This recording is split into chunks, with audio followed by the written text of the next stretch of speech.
The last component of the water heater is that little pressure relief valve. And I was taught very early, don't ever touch that. Yeah. You test it, and then it sticks open. And, and now what you going to do? Yeah, and that's the thing. It's got a little spring diaphragm inside of it. And, you know, if you have a brand new water heater and it's just been installed, and you should, you know, exercise this every year, and it should be fine if you exercise it. Just like when we go back to that 4 or 5 year mark when you said you haven't touched it, don't touch it. No, don't touch it. Don't touch it.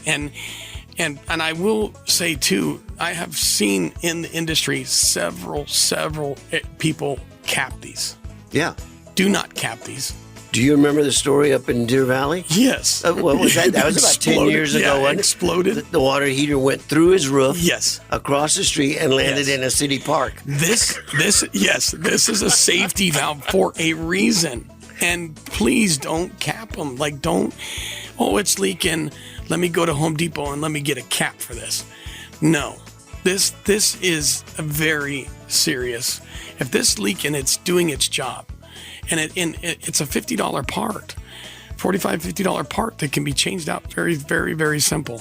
Code requires us to drain it outside. Yes, and it needs to. If it's draining, it's hot. Yes, and if it's malfunctioning in any way, it's either the little rubber seat is gone, and it may not just be a faulty water heater. It may just need a new T&P valve. But let somebody come and check it out, because it could be just something as simple, just changing the T&P valve, or it could be something major as your water heater is getting way too hot, and that's why this is popping off, and that creates pressure. It's a temperature and pressure valve. And that's what it's supposed to do. If the thermostat in the water heater doesn't turn off, a heating element gets stuck on, whatever, the tank's not shutting off at that preset 120 degrees or whatever. Correct. And it gets up to 150, 180.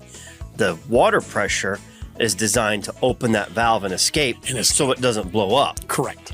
Yep, or create major problems inside your home. And you said on a new one, you're keeping up with your maintenance, exercise it annually. How do you exercise your pressure release valve? If you exercise it, the biggest thing is just a little flapper on top of it. You know, you just pop it, close, and it has a spring action, and it'll spring back. You know, whether you flip it forward or backwards, it doesn't matter.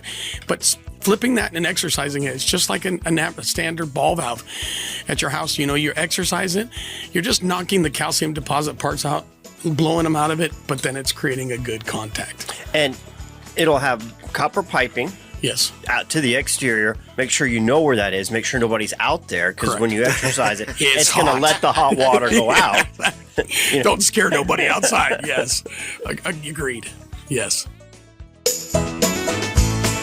Rosie on the house, every Arizona homeowner's best friend.